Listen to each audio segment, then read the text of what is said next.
Good morning, everybody, and welcome to Sober School, where you can always find experience, strength, and hope. My name is Drew. I am an alcoholic through and through. We want to welcome you to this platform here today, regardless of what your addiction may be. You are welcome here. We support your pathway to recovery. And whichever pathway it is that you choose, well, we are here to help. And we definitely want to make sure that it works for you. Real quick, a couple of announcements real quick. Tonight's meeting at the Point Cafe down in Huntington. It's 630 8th Avenue in Huntington. It starts tonight at 7 p.m. Encourage you to come on down. Tomorrow night we have the Attitude Adjustment meeting in Barboursville. You want to go to this meeting. It's a lot of fun. I will always walk out of that meeting with something, and I promise you that you will too. It's tomorrow night at Bates Presbyterian Church in Barboursville at 7 p.m. And then, of course, this Friday night at Pea Ridge United Methodist Church, also located here in Barboursville, we'll have the Crosstalk meeting at 7 p.m. So I want to encourage you guys to come on down for that. Crosstalk meeting is pretty cool. I want to wish everybody a happy Halloween. Can you see what I dressed up for? Can you see what I dressed up as anyway today? Yeah, see, I dressed up as a recovering alcoholic. And I fucking nailed it, right? That was a terrible joke. Shit sounds better in my head than whenever I say it, but that's okay. Going back to the Crosstalk meeting, I'm totally off topic now.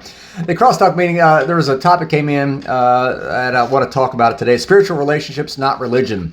And it's a perfect segue to what we've been talking about over the last month. Over the last month, we talked about, you might have a problem if you're experiencing this type of scenario. You're going to encounter challenges and struggles, not only from within yourself, but also from some folks within the fellowships. These people are just trying to do what they think is right. They're trying to help you, but it doesn't always come across that way, and that's fair.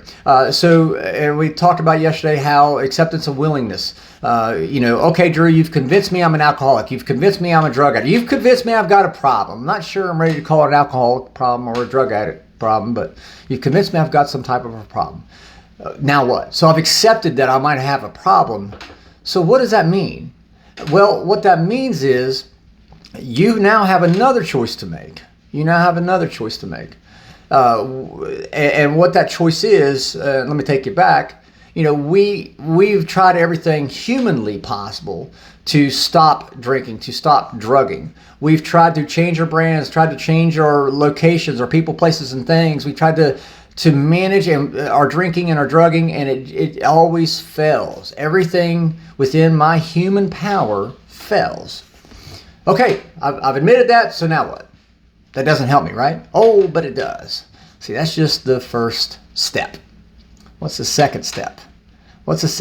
Well, I asked you yesterday, you have to be willing to change your old thoughts, your old ideas, your old emotions, your old attitudes, right? And that was critical. In the example I shared, Carl Jung was telling Roland Hazard, I've seen what I would call vital spiritual experiences. And it's where rearrangements of ideas, attitudes, and emotions. And so that's where you have to be willing to say, I'm going to put everything I think I know about religion, about God, about spirituality. I'm going to put all that off to the side. I want to hear what you have to say. See, I couldn't do faith with this whole faith-based program, this whole faith-based approach.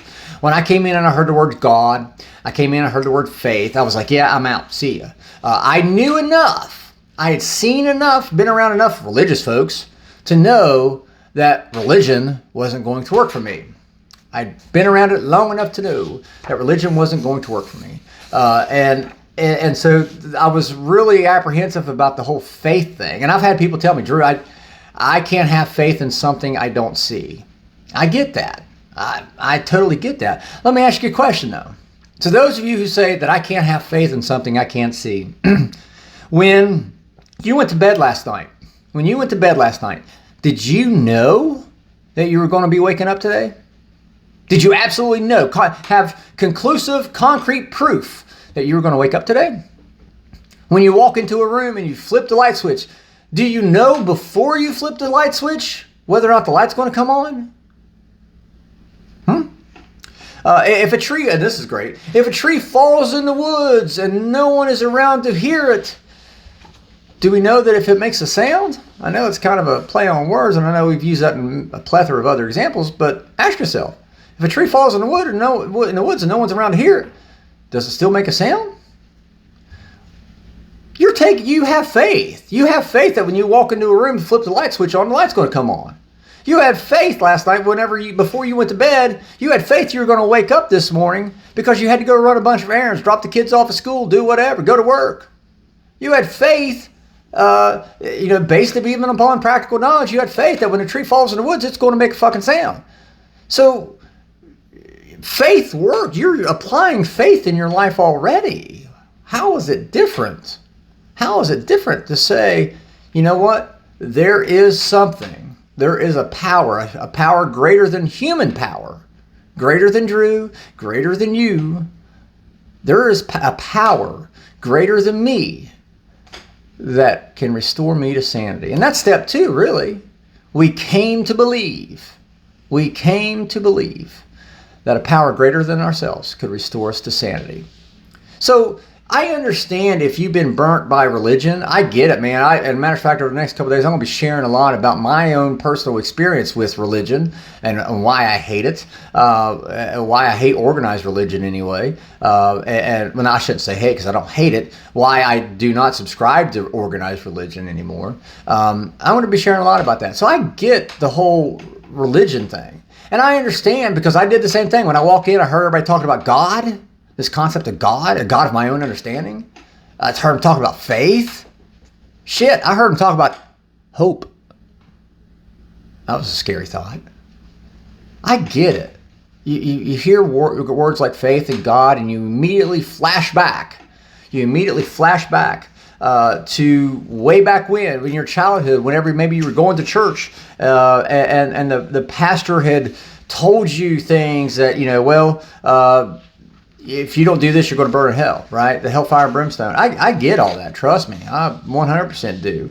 But that's not what we're talking about. And matter of fact, on page 28 of the big book, Bill Wilson makes it abundantly clear in chapter 2, all the way in chapter 2. And by the way, chapter 2, there is a solution, was actually going to be originally chapter 1 before they decided to put Bill's story first. But that's beside the point.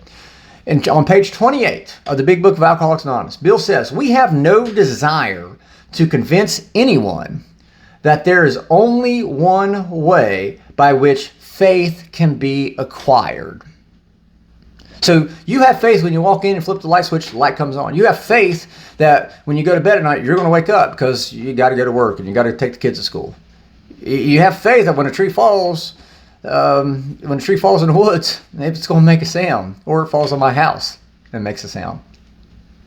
Oh, I could hear people cringing right now. You have faith. So why can't you have faith to believe that there is a power greater than ourselves that can restore you to sanity? It's a very logical argument, very logical conclusion, really. If I have faith, I can't say that I don't have faith. I can't believe in something I can't see. Well, I can't see electricity, but I believe in it, right?